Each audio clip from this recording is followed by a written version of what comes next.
Hi,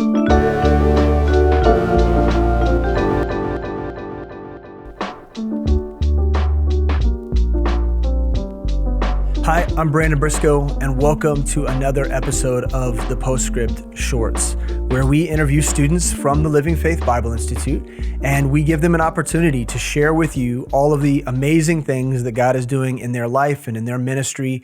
And so it gives you a sneak peek into what our students' lives are like and how God is equipping them to do the work of the ministry and the mission. And so we're excited for that. Every time we get to sit down with students in the school, it's a lot of fun and it's enjoyable for me. And with that, I want to introduce you to Hunter Sbisa of Living Faith Lee Summit.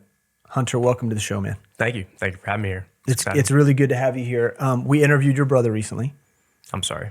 And so, Just kidding. So we figured, we got to keep it fair, right? We got to keep it even. So if we interview Blade, well, we've got to interview Hunter too. I'm here. I'm more than happy, man. You invited me, so I came. I'm not going to argue. No, dude. We're excited. You guys are actually so different. Even though you're serving in the same church, your responsibilities in ministry are quite different. And so I'm excited about you sharing that with everyone. And so maybe just begin with what do you do career-wise, who you are in your personal life, and then also your ministry and how all those things kind of collide in the Sbisa home. Yeah, I'm a small animal veterinarian, so dogs and cats. Pretty much, you kind of hear the same story. Ever since I was a little kid, that's what I wanted to do. I was not saved until I was 20. But once I got into that career path, it changed a lot, like most people. Mm-hmm. It was animal science. I had a lot of very money motivated. So I went from food science to swine virology and dairy cow stuff to back to veterinary medicine. But this veterinarian medicine pays better than what'd you say? Swine study of viruses. Sounds and things terrible. like that. The word swine alone makes it really unappealing. That's very unbiblical too. That's not, I guess unholy too. So maybe that's why I took the other direction. But yeah. So you've been doing that for how long? 5 years. So Okay. I'm pretty much 5 years in now. And you practice in Lee Summit? Lee Summit. Yeah. So that's where the church is at. So fortunately, it was a huge answer to prayer because the veterinary practice is 5 minutes from my house, 5 minutes from the church. Wow. It's a major answer to prayer. And I actually took a job specifically that had no on-call, no emergency. I didn't do large animal because you're on call, Oh, yeah. They can call you in the middle of the night, and for ministry, that's just not feasible. Mm-hmm. And so for me, it was just, even though I liked some of the large animal aspects, yeah, it wasn't even an option because of ministry. So. Yeah, these are small sacrifices you make in order to focus your attention on the ministry. Yep. So tell us about your wonderful wife. Carla Sbisa. You know her very well. Yeah, she's the best. Tell us about her. Well, she's pregnant. So are you announcing that here? Are you allowed to? Did you get permission for that? Yeah. Good. It's public. Don't worry. Okay, I know good. you're going to ask about it at some point. Well, when I was told it was a secret, so it's no longer a secret. It's no longer knows. a secret. Okay, fantastic. It's so exciting. It is. So yeah, but no, we actually met at Midtown. We met at Midtown 2015. She invited me to a worship night at her house. I was off at college at the time, actually in vet school, and then met her here. wasn't looking to date anybody at the time, but she was awesome. She was actually hosting the worship night, and so I know I had a lot of conversation with Dan, a lot of conversation with my brother, who was in worship team with her, and then Eric Phillips, who was also in the praise team with her. Yeah. And so that was my way of getting to know her for at least a year before we actually talked. Yeah, and then you guys kind of dated long distance a little bit. You were for about 2 years, a couple hours away. Yeah, for about 2 years. Yeah. And then tell us about ministry. What are you doing at Living Faith Lee Summit? That's been a church for 6 years now. Mm-hmm. You've been there since the inception, just about. Yeah. You came in around the time the church was being planted. And what are you doing now in ministry? Tell us about that. It's been pretty transitional recently. So we were helping with the young adults ministry up until very recently, we were with them. Mm-hmm. So we served in children's ministry, young adults ministry. We led some of the young adults Bible studies. I led a Bible study in the Longview Community College campus as well. We've pretty much transitioned out of all of that in the past 2 months. So Dan actually asked us to, Van, Sneed, and I to co-lead an adult fellowship on Sunday mornings. And so we've shifted out of young adult ministry to focus on that. We're starting up an FOI ministry, so Friends of Internationals, which is right now it's pretty slow going, but that is what we're hoping for and praying for in Lee Summit. So we're starting that up. But because of the extra responsibility, I had to step out of children's ministry. And that's pretty much in the where we're at early right now. years of a church plant, you're wearing all these different hats, like things that don't even go together. Yeah, absolutely. Like you clean. My jobs are to clean the bathrooms and to mow the lawn and do international student ministry. Like it's all these different things. And then as the church has grown, you have to get more focused in your objectives in order to share the load of ministry and be more efficient. And so this fellowship that you guys have just started, this is kind of a new thing for the church and a really cool opportunity to invest deeper into people's lives. Yes. Very new. It's a huge need that the church is. I mean, we've needed this for a long time. We have Bible studies in the church, and this is just coming from Dan. There's Bible studies, but it's very hard for people on a Sunday morning to know how to get plugged in from a Sunday morning into closer intimacy with people from the body. And so the adult fellowship really provides an avenue for the adults to know how they can get, like the avenues for them to actually get plugged into ministry. Right. Yeah, which is a great thing. Yeah. And a lot of churches refer to this as Sunday school or whatever it is, but it's a class, it's a collective of people that you have the opportunity to mobilize and to help train. So it's very cool. Yeah.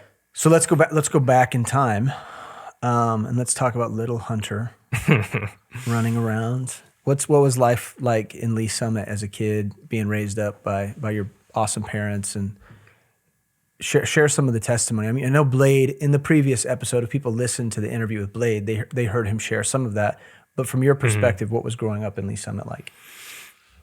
At the time, I definitely didn't realize how much we had, to say the least. And looking back on it, you're not spoiled in like a snobby way. My parents actually, I think, even not having a walk with the Lord, really raised us with some foundational mindsets and principles that really became a good platform, even in my future, after I got saved. But my parents were awesome. So and this kind of ties in again to the religious upbringing. So we were raised Catholic, went to a Catholic school.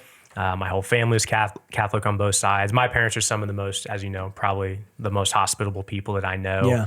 A lot of connections. My dad builds homes for a living. For as long as I can remember, I know that intellectually, there was never a time where I didn't believe that Jesus was the Son of God, even though I didn't really know what that meant, that he died for my sins, that he was God in flesh, that he rose from the dead.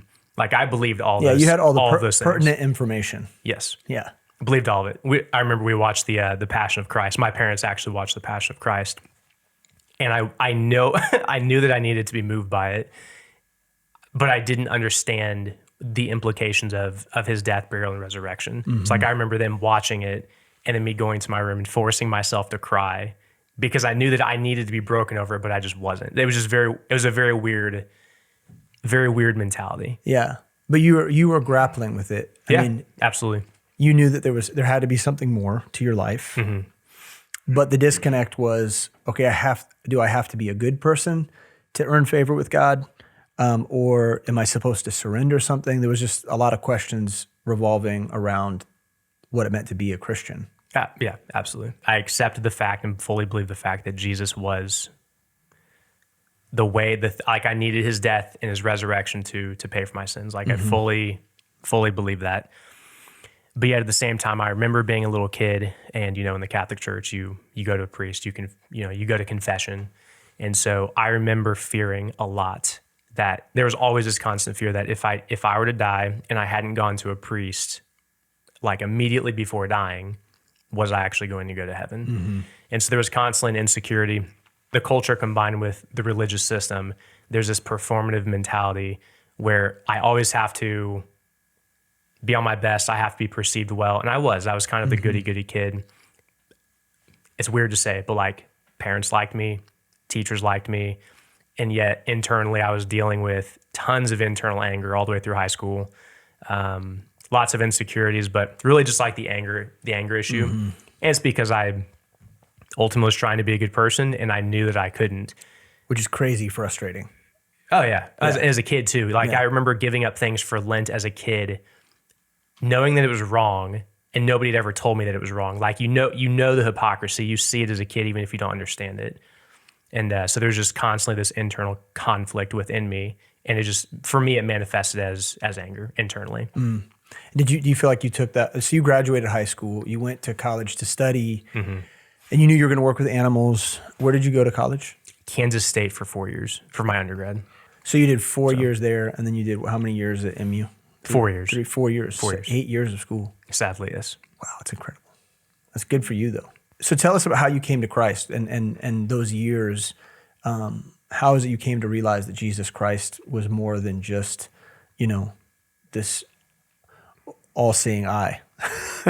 So as a Catholic, you're kind of taught a couple verses each Sunday, but I never opened the Bible till I was 18 years old. And so it was my freshman year in the dorm. My RA invited me to a Bible study.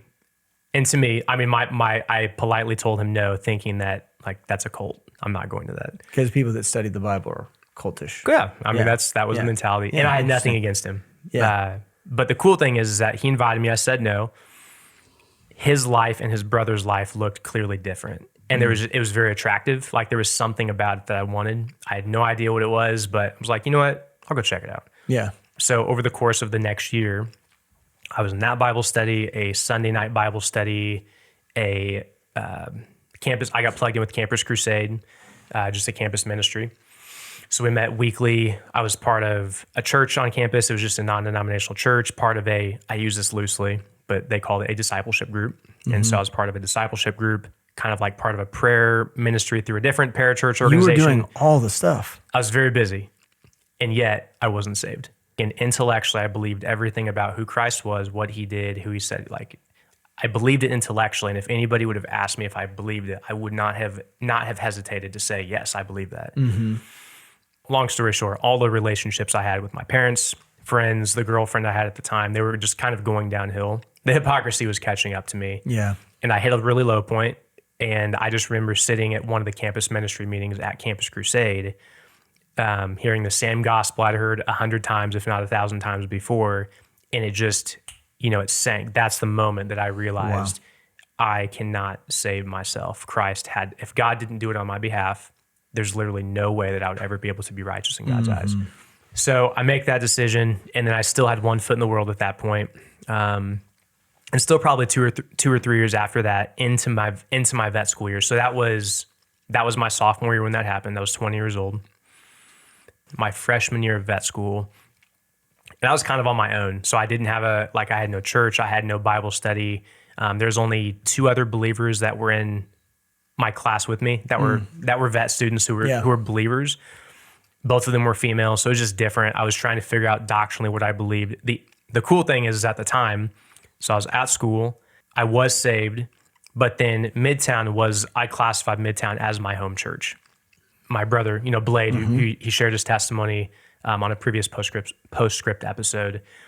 But so I'm off at school, I get saved, he gets saved about 6 months after me. And my parents are still Catholic at the time. I wasn't going to go to the Catholic church when I came back to visit them. No offense to them, but I wasn't going to. Yeah. And so I knew Blade had recently, gotten plugged into a church. So I just said, hey man, I don't know anything about your church, but can I join you? Is that cool? And he said, absolutely, come be part. I'm off at school, but coming back about once a month. I was part of an evangelical Presbyterian church. They wouldn't say it, but they were a Calvinist church, Reformed theology. Yeah. And so there was clear discrepancies between what they taught and how that affected the practice.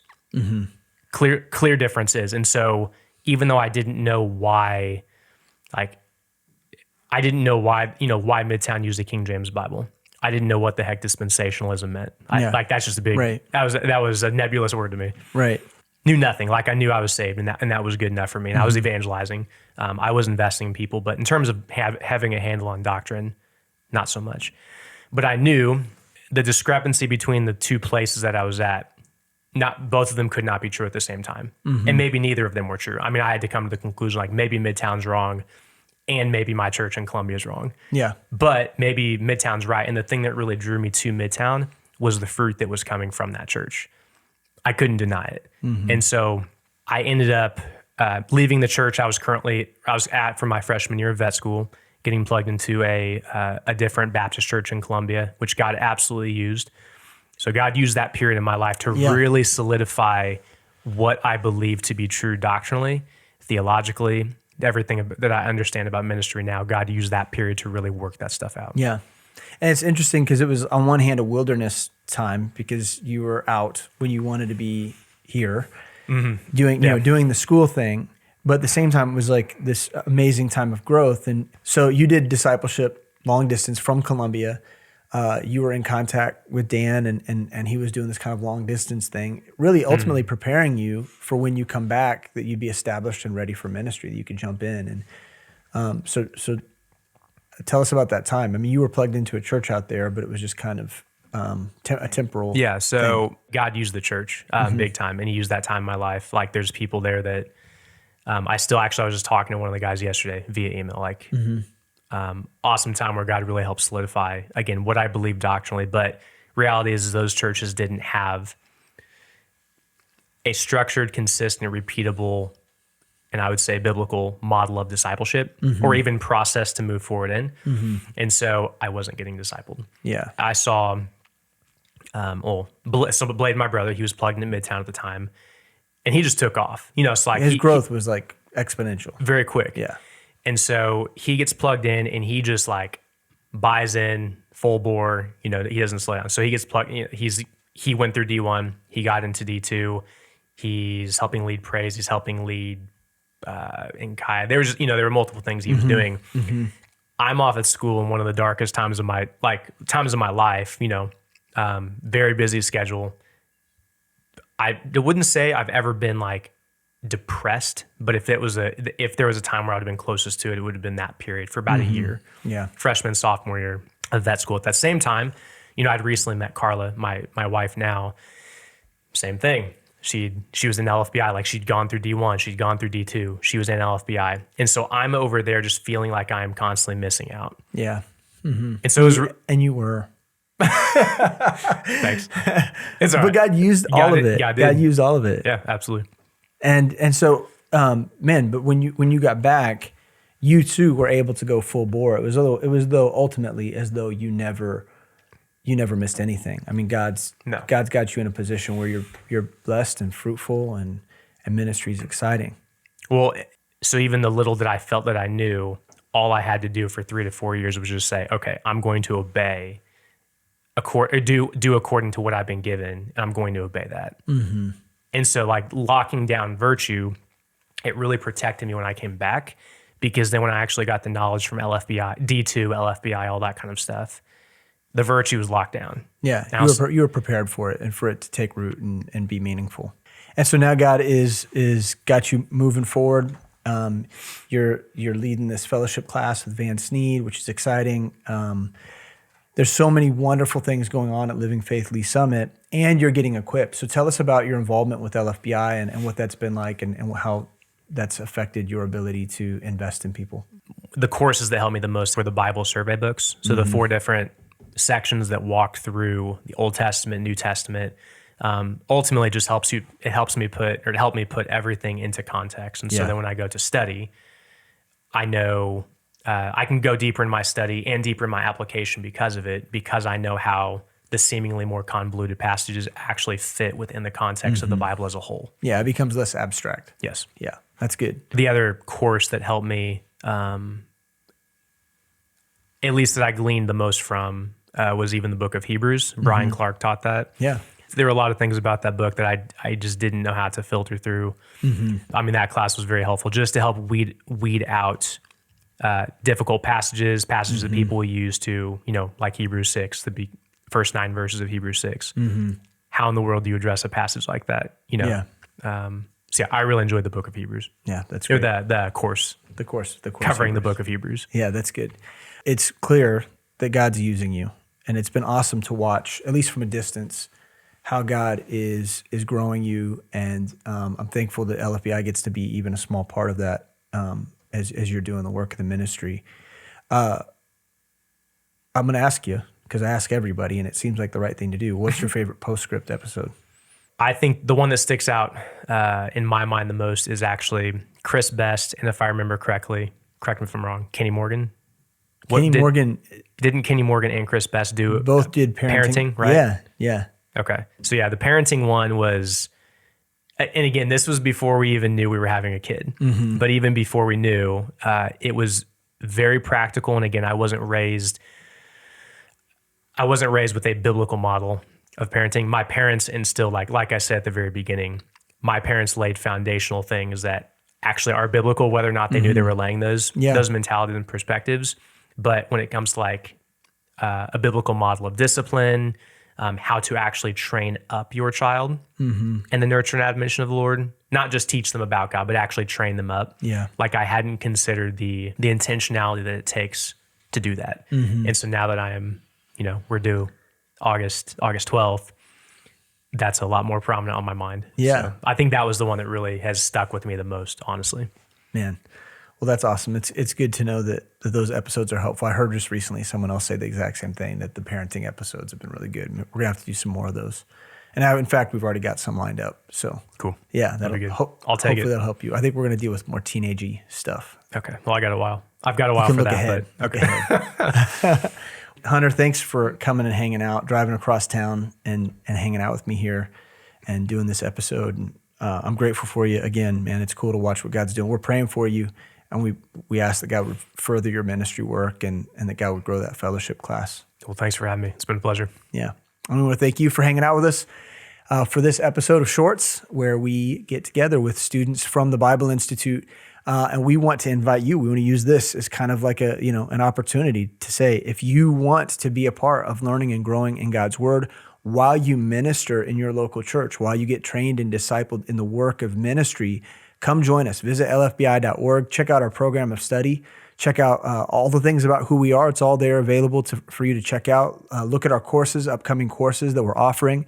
But we would love it if you just jumped in and started learning with us and made yourself more ready for whatever God has ahead of you. But we love you. We're grateful for this time.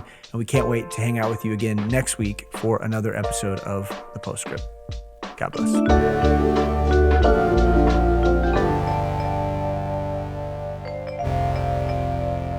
Thanks for listening to The Postscript. If you enjoy the show, please leave us a rating and review in order to help other people find our podcast. If you value this show, please help us continue creating content by supporting Living Faith Bible Institute at lfbi.org/support.